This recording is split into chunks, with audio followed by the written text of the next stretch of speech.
Hey up everyone, it's Miniman here, and it's been a short while since you've last heard from me in terms of video, and in fact, the last video I made was a pretty big announcement and thing for both me and my channel as a whole, which most of you watching this will already know, but it will be news that I'll cover again in this video, as just like last year, I'm deciding to look back on 2025 in terms of my channel, and how I think things went. So without delaying any further, let's hop straight in. So the beginning of the year for my channel felt like it started off pretty strong. I uploaded a video about the BFN event that was hosted by me, Mob King, Leafy Don, and a few others. That was actually recorded during some of the final days of 2024, which performed fairly well, and I even received a comment from Deggy PVZ, who was the main person behind the Garden Warfare 2 revival attempt in 2024, which I found to be something pretty cool. Not to mention that the video I uploaded afterwards absolutely took off for some reason. I mean, I didn't think that a small documentary video about Wildflower and TV Head's locked upgrades had the potential to gain lots of attention, especially in 2025. And even the two videos I made on BFN after that did okay in my own eyes. And I won't lie, I kind of viewed what happened at the start of the year, BFN wise, for my channel, to kind of be like a new beginning into what I could make in terms of BFN content going forward. But then in February, something pretty sad happened. Well, sad for me anyway, and that was the fact that Realm Royale officially ended. Now, I know most of you in my audience probably don't know or care for Realm Royale, but to me, this was kind of a huge thing, as Realm Royale wasn't just the best Battle Royale game ever, in my personal opinion, but also because of its connection to my own channel. I mean, the very first video on this channel was Realm Royale, and many of the other first videos that followed that were also Realm Royale. Not to mention the fact that Evil Power and I would always find joy in playing Realm together. Even when facing some of the scummier parts of Realm Royale, we both just found joy in the game itself. I also feel like mentioning the fact that the way I edited my oldest classic PvC BFN videos, and even to how I edit some of my videos today, wouldn't have been possible if it weren't for Realm Royale, and the time I spent editing Realm Royale footage for the sake of making an awesome video that not many people were going to watch, simply just because I enjoyed it. Heck, I'm pretty sure I still have like 70 gigabytes of Realm Royale footage on my PS4, which is mental considering the fact that I think about 90% of it I've never used for anything. And I'm sure some of you probably would have seen my love for Realm Royale this year when I uploaded an entire documentary video about it. And I mean, I personally put that video as one of my best works in terms of a documentary style video. But I do feel like it's important for me to say something, and that's the fact that whilst I was making that specific video, I was actually going through a pretty difficult time IRL. So I wasn't exactly being treated respectfully in my workplace. I was getting nagged for almost every little thing possible, and it felt like I was working my best and giving it my all, but it felt like no matter how much effort I put in, it was never ever enough. And eventually all of this led to me, breaking down to the point where I just could not go back into work for a long time because mentally my mind was broken, and it was actually during that time of work that I decided to fully work on and complete that Realm Royale documentary, simply just to take my mind off the fact that I was being wronged. And to be honest, I think that was a very good thing for me to do, because it allowed me to focus on something else and something that I could enjoy. And I mean, thinking back to that moment, I was basically a broken man. I was a shell of the funny, happy and chill individual that many of you here know me as online. Now, not everyone in my workplace treated me badly during that period, there were actually plenty of people who knew what situation I was going through and did their best to support me through it, as most good work colleagues and friends do. Now, thankfully, I'm in a much better work situation now where I feel appreciated by a lot of the people I work with, and I can actually show that appreciation back to them too. Now, I don't usually share much about IRL stuff online since I tend to keep things private. I am a faceless YouTuber after all, but I feel that this was important to share because at the time, other than sharing it with, close family and friends, I think the only people that I shared it with in terms of online was like 2 people online, and that was pretty much it. Like, basically no one knew what I was going through at the time, but that's in the past now, and I look at it myself, and I think thinking about me currently compared to then, I'm just thinking like, wow, the Lord, He's brought me through this, crazy situation. He knew that the plan for my life, it lay elsewhere, and because of that, I now have an incredible story to tell of someone who fell at the lowest of lows and was in probably one of the worst places you could be mentally, and then to come through it all and come out the other side a different and improved person. I mean, a story like that can help and encourage so many people in times when they feel like everything is against them.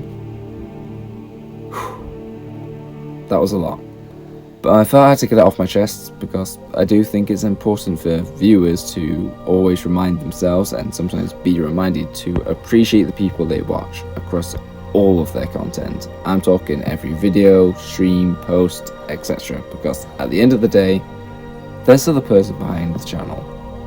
A person who can go through rough times and be broken down in many of the same ways you yourself can. But also a person who, despite when things get bad for them, still make incredible videos for their viewers to watch and enjoy, which in turn can actually help those viewers get through their own rough times. Is really an interesting and beautiful thing if you think about it. Okay, so that last thing I spoke about, it was pretty big. So I'll quickly look back at other things that I did on my channel this year. So I made some other This Is videos, with my favourite one easily being This Is Hot Rod, just because the edits were on a different level in that one, I'm not gonna lie. And then I also did a Skyrim Funny Moments 3 video, which was actually just like a ton of fun to make, as well as the fact that it was something a little bit different.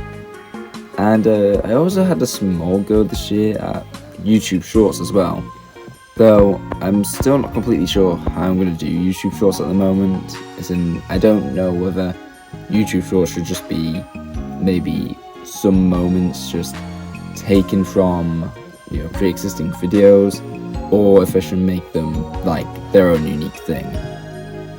And of course, I can't talk about my channel in 2025 without talking about quite possibly one of the biggest things that happened for me, and any of you who've seen my last video already know it. It's quitting BFN, and without a doubt, it's something that many people probably weren't expecting. I took some time to think, and I decided that it was finally my time to exit, Now, I don't have to go over the reasons why I quit. You can literally watch my quitting BFM video for that. But man, I couldn't possibly predict the reaction and response all of you had to that video. I mean, I knew my videos had an impact on people. I've had comments, messages, and people telling me verbally in voice chats how they've appreciated me and my content during my time that I've made BFN content over the years. But seeing the responses to the news of me quitting BFN were quite literally something else entirely, and truthfully, I can't thank you guys enough for that. The amount of kind comments and appreciation shown on that video, that's something that that's something I'll never ever take for granted. That's something that comes from you guys. You never know how much of an impact you've had until you've finished with something. That's something I've realised with what I guess is my main completion of being a mostly BFN content creator for 5 years. I honestly really didn't know how far and wide of an impact I've had on so many people until I decided it was time to pack things up. And I feel I'm able to say a little more related to this topic now. I guess it's kind of like, a bit of advice and additional information that you might actually find interesting that I never actually brought up in the initial quitting video. So firstly, I feel like I want to say to any new or current BFN YouTubers out there, don't fall into the trap of feeling like you have to keep on getting better at the game to keep up with the pro and good players. This is a trap and feeling I've had year after year due to other pro and good players, and and having that feeling that I feel like I have to keep up with them and be on their level of skill in order for my content to keep going and keep being good. And I'm just going to say it straight. It's something that's more likely to break and ruin you rather than make you feel good. And I learned that by reflecting on why I enjoyed playing BFN in the first place and why I made videos on it. And that was simply just to chill and enjoy the game and be able to share the moments that I enjoy and I love with so many other people. It wasn't about being the best through skill, it was about being able to enjoy the time playing the game with or without other people, and to cherish the moments you have and come across as well. I believe those things is kind of what kept me going in the BFN community for those 5 long years. And secondly, I actually mentioned in my quitting BFN video that the reasons why I quit would have been kind of the main star reasons in a documentary that I was going to make about why PVC BFN YouTubers quit. But what I didn't mention was 2 other documentaries that I had planned that were going to come after that. The first one would have been about toxic player videos, and it would have kind of been a deep dive into those videos and the people who make them, looking into the psychology of those people and how these videos were incredibly popular but self-destructive in nature. And then the second documentary idea would have been dedicated to one player. One person who I believe is the best moral BFN player ever. And it would have talked about why they were a shining example of what all of us as BFN players and content creators should have aspired to be. And before you ask, no, the player is not me. I think there's someone who sets an even better example than me as a morally great person and BFN player. These 2 documentary ideas, plus the now cancelled Why BFN YouTubers Quit documentary, it would have been a trifecta of documentaries, if I'm using the word trifecta correctly, that is. It would have started out with why BFN YouTubers quit, going over the main core reasons why many BFN YouTubers over the years decided to quit the game as well as quit making content on it. Then it would have moved on to BFN, toxic player videos, taking a deep dive into the, potential psychology behind the players that, make them, and then also the impact it had on the community, before finishing with a documentary dedicated to one player who we should all aspire to be on a moral standpoint. One player who truly was the best of all of us. These documentaries, I feel, would have been a good thing for the BFN community to see, as they were sort of going to capture how the community had fallen, what we should avoid doing, and how we should act and be towards one another. Now, don't get me wrong, these documentaries may still happen and may even still get made, but just not by me. I've honestly dedicated a lot of my time to BFN content over the years, and maybe it's time for someone else to pick up those documentary ideas and complete them. But as of now, those documentary ideas simply just remain ideas. Wow. That was a lot of stuff to look back on when it comes to my channel in 2025. Now, I honestly don't know what my plans are for 2026, because ever since quitting BFN, my mind has literally felt free. Yeah, I honestly don't know which direction to go. It's an interesting feeling, because it sort of feels like a new form of a prison, like content prison, in order to break out of. Well, thank you guys for tuning into this video. I hope you enjoyed it and found it helpful, and I can't wait to see you guys again in the new year. See ya.